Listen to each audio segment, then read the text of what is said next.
वक्रतुंड महाकाय सूर्यकोटि संप्रभ निर्विघ्नं कुरु मे देव सर्वकार्येषु सर्वदा। त्वमेव माता च पिता त्वमेव बन्धुश्च सखा त्वमेव विद्या द्रविणं त्वमेव सर्वं मम देव देव। हे प्रभु, ज्ञानहीन, कर्महीन और भक्तहीन होते हुए, एक सांसारिक प्राणी होते हुए, आपके भक्ति पथ पर चलने का प्रयास करते हुए, आपके कथा का रसास्वादन खुद करते हुए, आपके राम भक्तों को भी आपके कथा का रसास्वादन कराने का प्रयासरत हूं। आप अपने सभी राम भक्तों पे कृपा बनाए रखना। जय श्री राम।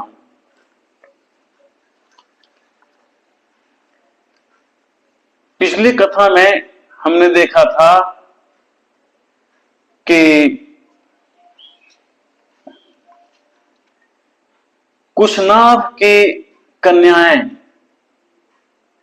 संस्कार को अच्छी तरह से परिभाषित करती है। संस्कार को अच्छी तरह से परिभाषित की है वो। आज के समय में अगर हम समाज से उदाहरण लें तो 500 रुपया में लोग अपनी बेटियों को बेच देते हैं। किसी युवक सकल सूरत में अच्छा है तो अच्छे घराने की युवतियां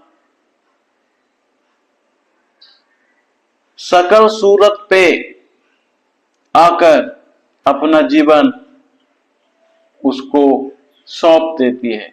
ये नहीं सोचती है कि जिसको हम अपना जीवन साथी बनाने जा रहे हैं वो युवक का संस्कार क्या है, उसका रहन सहन क्या है, वो हमारे संस्कार से मिलता जुलता है भी नहीं। यहां तक कि आज के युवतियां को पता नहीं क्या हो गया, अपने सांप्रदायिकता को बदल देती है, उसको भी भूल जाती है कि हम किस संप्रदाय से संबंधित हैं। माता पिता की तो बात छोड़ दीजिए, आज के युवक युवतियों में माता पिता का वैल्यू 0 हो गया है। उनका सलाह लेना, उनकी बातों पे ध्यान देना, अपने घर के मर्यादा को बनाए रखना सब दफन हो चुका है।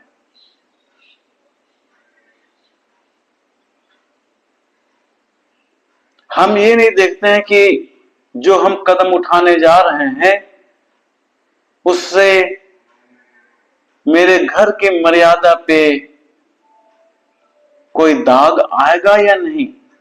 कुछ भी नहीं, बस केवल एक ही चीज नजर आता है, वो है काम वासना। और जिस दिन काम वासना ठंडी पड़ जाती है उस दिन में भी तारे नजर आने लगते हैं और उस समय समझ में आता है कि मैंने अपने जीवन में क्या गलतियां की है। तब या तो दोनों दंपत्ति के बीच में दीवार खड़ा हो जाती है या फिर जीवन भर तू मैं करके जीवन व्यतीत होता है। एक युवक को अमीर घर की लड़की मिल जाती है, अपने घर की मर्यादा भूल जाता है। एक युवती को सड़क छाप लड़का मिल जाता है, सकल सूरत में जो भी हो, तिल चला गया, मैं तेरे बिन नहीं रह सकती। इट इज इजी टू से व्हाट हार्ड टू। कितना आसान है कहना ये, मैं तेरे बिन न रह सकती। अरे क्यों, क्या है उसमें? असरफी भरा हुआ, सोना का बना हुआ है क्या उसका शरीर? आप यहां देखिए कुशनाभ की पुत्रियों को। कुशनाभ मृत्यु लोक में एक राजा है, ठीक है, धर्मात्मा है, सद्भावना है, सद्गुण है, सदाचारी है, बहुत अच्छा राजा है वो। और उसी तरह से उसकी 100 पुत्रियां भी संस्कारी है। तो एक राजा के पुत्री को वायु देवता की ओर से शादी का ऑफर दिया जाता है।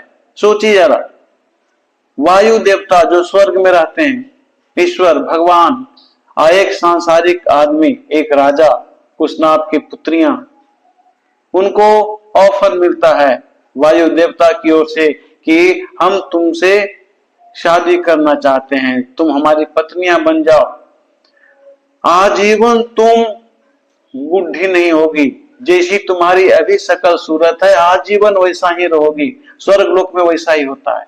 स्वर्ग लोक में बचपन और बुढ़ापा ये नहीं होता। ना तो वहां लोग जन्म लेते हैं, ना तो वहां किसी की मृत्यु होती है। मृत्यु और जन्म से वहां परे हैं। आज हम पूजा पाठ करते हैं, मंदिर जाते हैं, यज्ञ करते हैं, किस कामना से? कि मोक्ष की प्राप्ति होगी। यही मेन उद्देश्य तो यही होता है ना, हमें मोक्ष की प्राप्ति होगी। मोक्ष की प्राप्ति मतलब जन्म और मृत्यु से छुटकारा मिल जाएगा। कुछ नाग के पुत्रियों को तो बिना यज्ञ किए हुए स्वर्ग का सुख मिलने का ऑफर मिल रहा है। स्वर्ग लोक उसका इंतजार कर रहा है। वायु देवता उसको खुद चल करके लेने के लिए आए हैं। तो मेरे साथ चलो स्वर्ग लोक में, जीवन मृत्यु से मुक्ति, आजीवन तुम सुंदरी बनी रहोगी। लेकिन नहीं, अपने संस्कार को नजरअंदाज नहीं करती है वो, अपने घर की मर्यादा को नहीं तोड़ती है वो, अपने पिता के पीछे कोई डिसीजन नहीं लेती है वो, क्योंकि वो जानती है कि हमारे पिता एक धर्मात्मा हैं।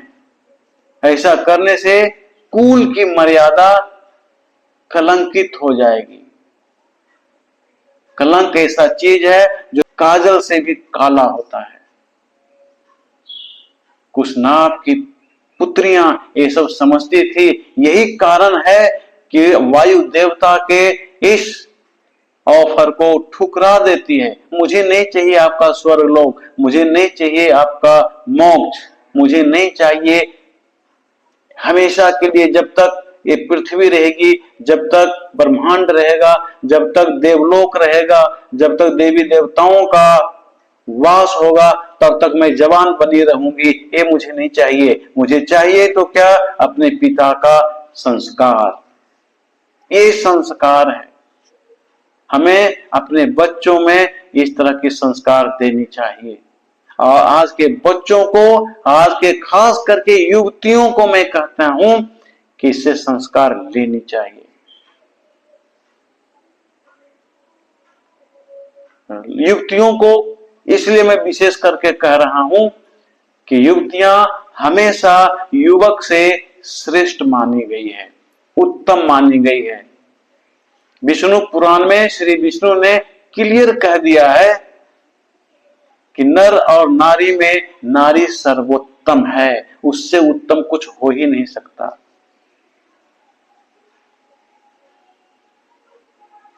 तो अपने तुच्छ 4 दिन की जिंदगी के लिए अपनी मर्यादा को कलंकित मत करो, अपने परिवार को कलंकित मत करो, अपने पिता को जो तुमको जन्म दिया, पाल पोस कर बड़ा किया, उसके मर्यादा को कलंकित मत करो। सीख लो इस कुशनाभ की पुत्रियों से। अरे छोटी सी बात है, हम पूजा पाठ क्यों करते हैं? मोक्ष प्राप्ति के लिए, जन्म मृत्यु से छुटकारा के लिए। बिना पूजा पाठ के उसे ऑफर मिल रहा है वायु देवता से। लेकिन नहीं, वो छुटकारा चाहती है। वो नहीं चाहती है कि हम अपने पिता के पीछे या पिता के मर्यादा को कलंकित करके, उनके संस्कार को बदनाम करके हम वायु देवता के साथ चले जाएं। तो जा सकती थी एक राजा की बेटी और वहां कहलाएगी एक देवता की पत्नी। लोग तो यही चाहते ही हैं, लेकिन संस्कार से वो बड़ा नहीं है। संस्कार से बड़ा कुछ भी नहीं होता। इस तरह से पिछले कथा में हमने ये देखा था, राम के जीवन में आई हर घटना से हमें सीख मिलती है। राम के जीवन की ही एक घटना का पड़ाव ये भी है। दूसरी ओर आज के समाज में क्या होता है, अगर कोई लड़का किसी युवती को कुछ कह देता है, डिस्टर्ब करता है, तंग करता है, तो आज के पिता बिना सोचे समझे अपनी पुत्रियों को पीटना शुरू कर देते हैं। तुम क्यों गई थी वहां, तुम जाती ना तो वो बोलता, जब तक तुम कुछ बोली नहीं होगी तब तो वो कैसे बोलेगा। यहां कुछ ना आपको देखिए, राजा को गर्व से सीना उनका चौड़ा हो गया है कि मेरी पुत्रियां वायु देवता के ऑफर को ठुकरा कर आ गई है, इसीलिए अपने कुल की मर्यादा को बचाने के लिए, अपने माता पिता के दिए हुए संस्कार की रक्षा के लिए।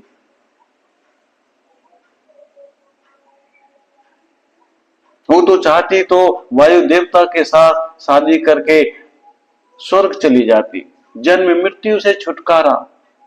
जब तक देवलोक रहेगा तब तक वो युवती बनी रहेगी, सुंदरता उसकी छीन नहीं होगी। ये तो मृत्यु लोक है, जो जन्म लिया है 4 दिन के बाद वो मरेगा, क्या मिलने वाला है उसको। लेकिन नहीं, संस्कार सर्वोपरि है। इसलिए कुशनाभ राजा बहुत खुश होता है और अपनी बेटियों को शाबाशी देता है कि शाबाश मेरी बेटियां, बेटियां हो तो ऐसी हो, जिसने एक देवता के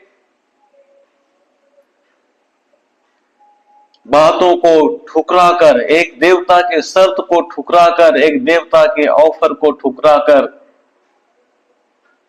अपने कुल की मर्यादा को बनाए रखा। अब कुशनाभ को चिंता होने लगी कि मुझे अपने पुत्रियों का विवाह कर देना चाहिए, और इसके लिए वो अपने मंत्रियों से बातचीत करते हैं, और बातचीत के दौरान वो अपने मंत्रियों को भी समझाते हैं और पुत्रियों को भी सुनाते हैं कि क्षमा सबसे बड़ा चीज होता है, क्षमा ही दान है। अगर आज के समय में मान लीजिए कि कोर्ट में फैसला मिल गया कि इसे मृत्यु दंड देना है, मृत्यु दंड देना है, और कल को किसी कारण से मृत्यु दंड माफ कर दी जाती है, तो जीवन दान हुआ। इसलिए क्षमा दान भी है, और क्षमा सत्य का प्रतिबिंब है। क्षमा वही होता है जहां सत्य हावी होता है। अगर हम गलत काम नहीं किए हैं और हमें गलत काम करने का आरोप लगा दी जाती है, तो हम गलत साबित हो रहे हैं। लेकिन जब सत्य साबित हो जाता है कि मैं गलत नहीं था, मैं सत्य था, तो वहां क्षमा आ जाता है कि इसे माफ कर दो, इसकी कोई गलती नहीं थी। तो क्षमा के पीछे सत्य भी है। क्षमा एक बहुत बड़ा यज्ञ है, ये सबके बस की बात नहीं है। आज बात बात में कोई थोड़ा सा मजाक कर दे, थोड़ा सा कोई शब्द कुछ बोल दे, तो सीधे गुस्सा हो जाता है, क्यों हम छोड़ेंगे उसको, हमें क्यों ऐसा कहा। थोड़ा सा बाजार चले जाओ, थोड़ा सा सब्जी मंडी चले जाओ, तो हम लोग थोड़ा सा सामान खरीदने में टेंशन में आ जाते हैं, इतना महंगा क्यों, उसको ऐसे दिया, मुझे इसे क्यों दिया। छोटी छोटी बातों पर हम आग बबूला हो जाते हैं। क्षमा करने की तो बात दूर है।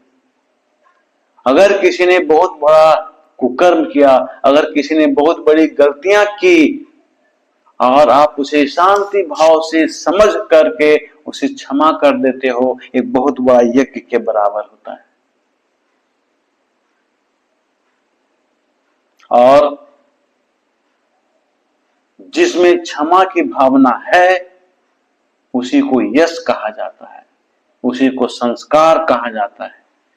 ऐसा नहीं होता है कि जिसके पास गुण है, जिसके पास क्वालिटी है, वो किसी को कभी भी कुछ कर दे, नहीं, तो गुण का अनुपयोग है, गुण का दुरुपयोग है, गुण की अवहेलना है, गुण का मिसयूज है। गुण ये नहीं कहता। गुणवान जो पुरुष होते हैं वो शांत होते हैं, आग की तरह तेज नहीं होते, प्रेम से बात करते हैं।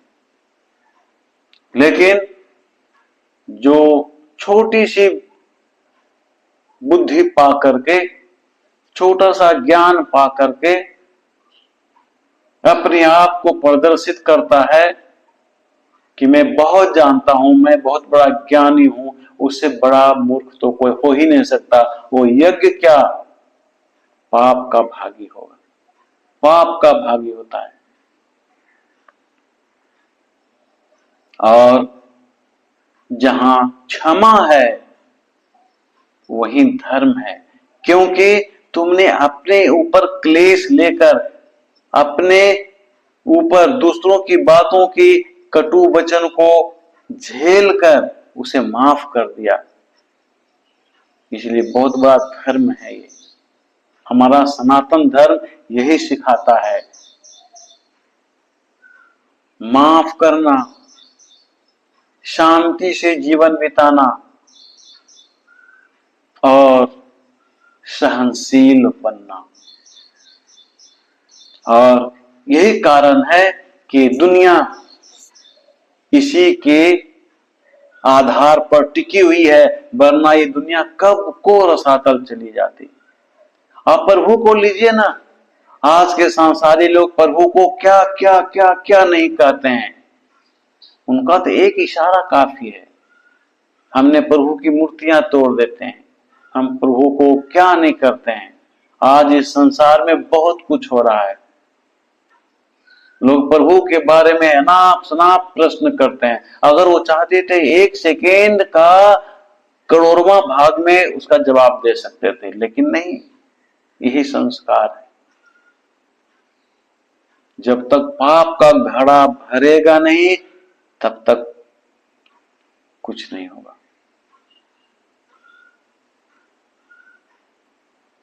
पाप की घड़ा भरने का इंतजार करते हैं।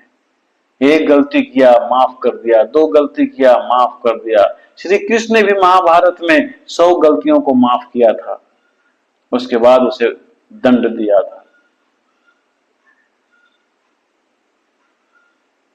तो जिसमें गुण होता है, जिसमें क्वालिटी होती है, वो अपने को दिखाता नहीं कि मैं गुणवान हूं, मैं ज्ञानी हूं, कभी नहीं कहता। उसके वेशभूषा से भी नहीं पता चलता कि बहुत बड़ा विद्वान है या वीआईपी है। लेकिन जिसमें नहीं होती है वो अधजल गगरी छलकी की तरह कूद कूद कर, उछल उछल कर ये प्रमाणित करता है कि मैं भी जानता हूं, मैं भी जानता हूं, मैं भी जानता हूं, मैं ज्ञानी हूं, तो मैं ये हूं, तो मैं वो हूं। यहां देखिए, कुशनाभ की पुत्रियां अगर चाहती तो वायु देवता को श्राप दे सकती थी, लेकिन नहीं, अपनी मर्यादा में बंधी हुई रह गई। कुशनाभ चाहता तो वो भी बहुत कुछ कर सकता था, लेकिन नहीं। उसने तो कह दिया हमारी बेटियां तो बहुत बड़ा काम करके आ गई है, वो दान करके आ गई है, बहुत बड़ा यज्ञ करके आ गई है, बहुत बड़ा धर्म करके आ गई है। ऐसे होते हैं माता पिता के संस्कार। अब राजा कुशनाभ को अपने पुत्रियों के शादी का चिंता होने लगा और अपने मंत्रियों से उन्होंने कहा कि पता कीजिए मेरे पुत्री के लायक कोई वर है। हर पिता चाहता है कि अपने पुत्री का वर वैसा हो जो कम से कम हमारे बेटी के बराबर हो या तो उससे एक कदम आगे हो। उससे ज्यादा संस्कारी हो, उससे ज्यादा पढ़ा लिखा हो, उससे ज्यादा गुणवान हो। आज के युवतियों से, आपके युवकों से मेरा यही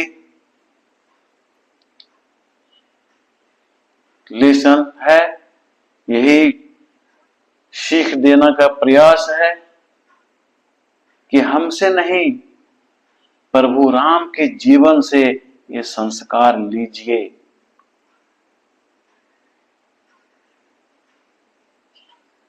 माता पिता शादियां बिना इंक्वायरी किए हुए, बिना छानबीन किए हुए, बिना जांच किए हुए, बिना बैकग्राउंड चेक किए हुए आगे कदम नहीं बढ़ाते। कुशनाभ यहां कह रहा है अपने मंत्रियों से, मुझे एक ऐसा वर चाहिए जो हमारी बेटी से एक कदम आगे हो और उसका बैकग्राउंड अच्छा हो। पता करने के लिए कहता है। अब मंत्री लोग कुछ ही दिनों में एक वर के बारे में पता करता है और जिसका नाम होता है ब्रह्मदत्त।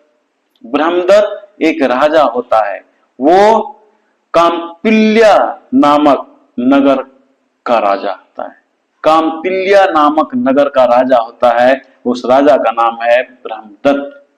लेकिन नहीं, कुशनाभ जल्दीबाजी में कोई कदम नहीं उठाता। वो अपने मंत्रियों से कहता है कि इसका बैकग्राउंड क्या है वो पता कीजिए, इसका संस्कार क्या है वो पता कीजिए।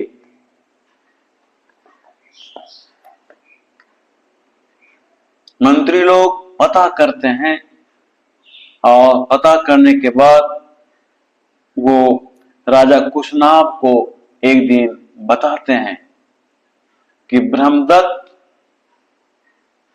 सोमदा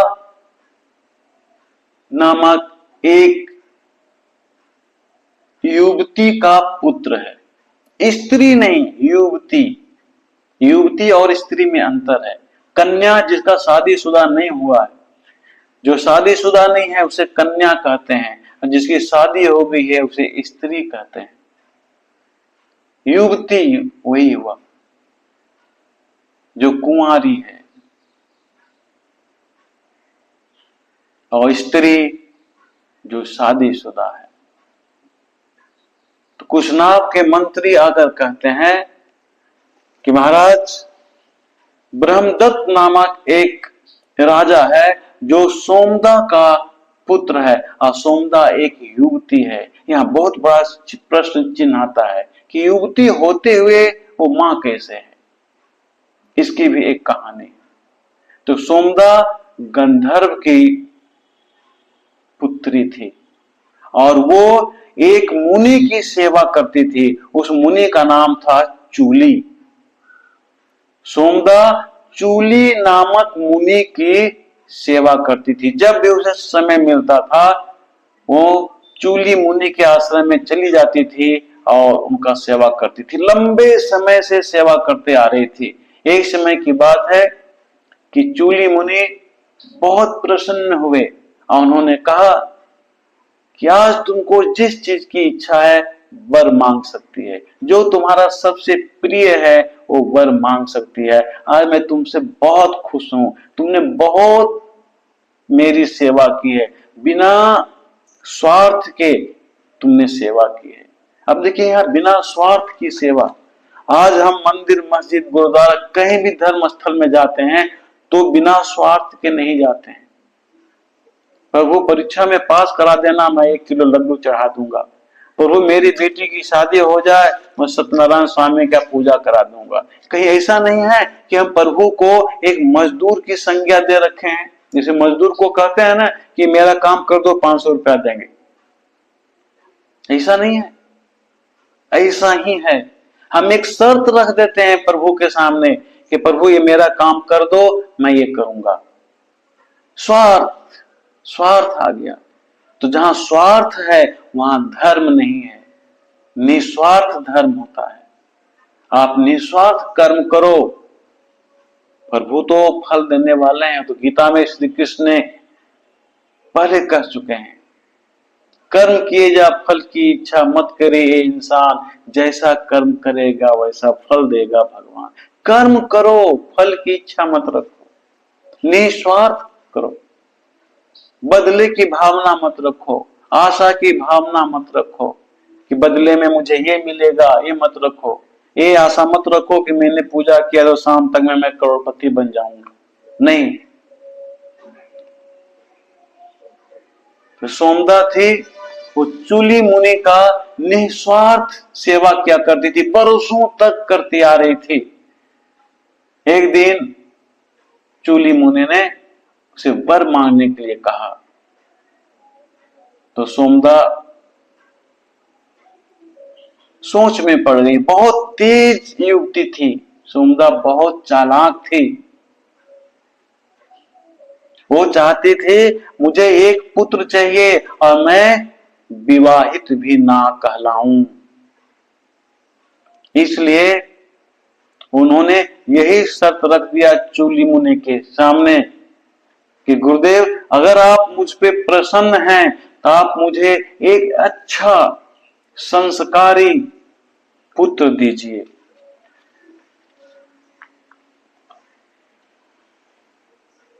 एक महातेजस्वी सदाचारी पुत्र दीजिए, एक संस्कारी मर्यादित पुत्र दीजिए। लेकिन गुरुदेव, मैंने अभी तक शादी नहीं की है और मैं अभी शादी करने वाली भी नहीं हूं और मैं भविष्य में भी शादी नहीं करूंगी। शर्त सुनिए, जरा ध्यान दीजिए। मैं शादी की नहीं हूं और करने वाली भी नहीं हूं और भविष्य में करूंगी भी नहीं और मुझे पुत्र चाहिए। कैसे? वो क्लियर कहती है, आप अपने तपोबल से मुझे पुत्र दीजिए। ध्यान दीजिए यहां पे, मैंने इसका भी वीडियो बनाया है। पुत्र दो तरह का होता है, ये संतान दो तरह का होता है।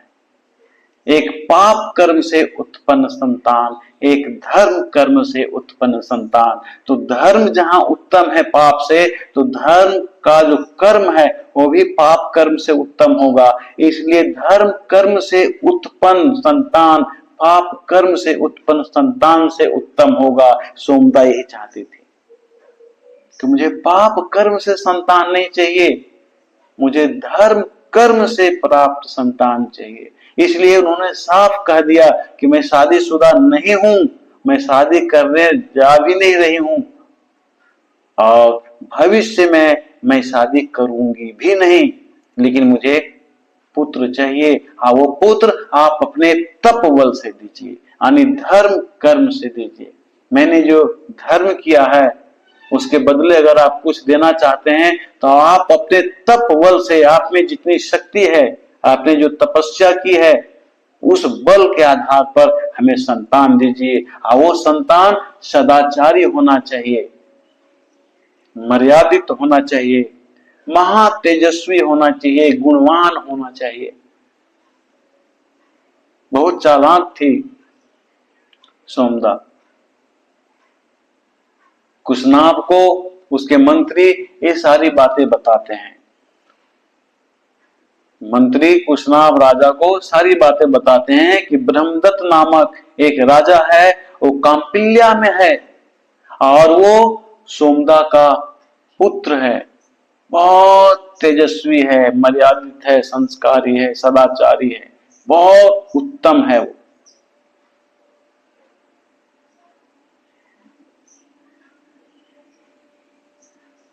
कुशनाभ बहुत खुश होता है, बहुत खुश होता है। वो तो ऐसा चाह ही रहा था।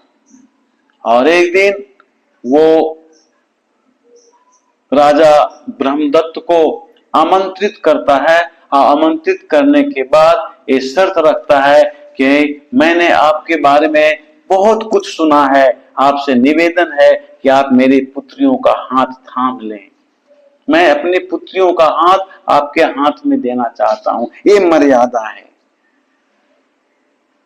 ये संस्कार है माता पिता का। आज के युवक युवतियों को इससे सीख लेना चाहिए। मैं बार बार इस चीज को दोहराता हूं।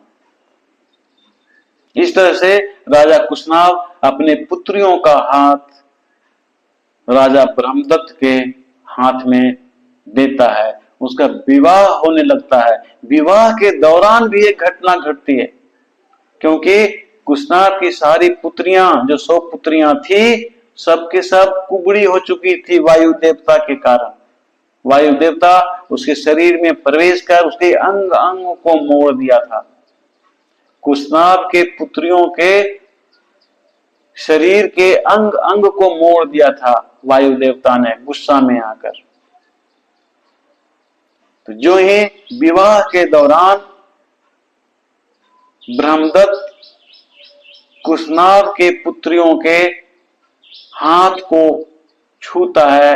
विवाह के कार्यक्रम के दौरान कुछ ऐसा कार्यक्रम था जिसमें ब्रह्मदत्त को अपने होने वाली पत्नियों के हाथ को टच करना था। और जो ही ब्रह्मदत्त ने कुशनाभ के सारी पुत्रियों के हाथ को एक एक करके छूता है, टच करता है, उसकी कुबड़ापन दूर हो जाती है। राजा कुशनाभ के 100 पुत्रियों का जो कुबड़ापन था वो दूर हो जाता है और वायु देवता उसके शरीर से तुरंत भागते हैं। उसी तरह से भागते हैं जिस तरह से रोशनी को देखते हुए अंधेरा भाग जाता है। वायु देवता को चले जाने पर कुशनाभ की सारी 100 पुत्रियां पहले की तरह सुंदर, तेज और बिल्कुल कुशल हो जाती है। उसके सारे अंग, सारा शरीर पहले की तरह हो जाता है। किसी तरह का ऐब, किसी तरह की त्रुटि अब नहीं रहती। ऐसा देखकर वहां का माहौल कैसा हो सकता है आप खुद अनुमान लगा सकते हैं। चारों ओर जय जयकार होने लगता है ब्रह्मदत्त का, चारों ओर जय जयकार होने लगता है। और कुशनाभ की तो बात ही नहीं करनी, उसे इतनी अपार खुशी होती है कि खुशी से वो रो पड़ते हैं, रोने लगते हैं, फपक फपक कर रोते हैं। आंसू 2 तरह का होता है, एक खुशी की आंसू, एक गम की आंसू। यहां खुशी की आंसू है। इस तरह से कुशनाभ ने अपने सभी पुत्रियों का हाथ ब्रह्मदत्त राजा के हाथ में देकर हर्षोल्लास के साथ विदा करते हैं। आप सभी जानते हैं कि प्रभु के जीवन से हमें एक से एक सीख मिलती है। उनकी घटना हमारा संस्कार है। प्रभु के कार्यक्रम, प्रभु का गतिविधियां, प्रभु का हर गतिविधि, हर चलन, हर कर्म, हर उनके द्वारा कही गई पंक्तियां, हर शब्द हमारे लिए संस्कार है। इसलिए हमें अपने घरों में बच्चों को सबसे पहले संस्कार देने चाहिए। रामायण, महाभारत, गीता की कहानियां सुनानी चाहिए। ये आजकल दुर्भाग्य है कि बच्चे जब स्कूल में दाखिला के योग्य हो जाते हैं तो माता पिता उसे A for apple, B for ball सिखाते हैं। A for Arjun, B for Balram सिखाइए, क से कर्ण सिखाइए, अ से अर्जुन सिखाइए, और गीता की कहानियां सुनाइए, महाभारत की कहानियां सुनाइए, रामायण की कहानियां सुनाइए।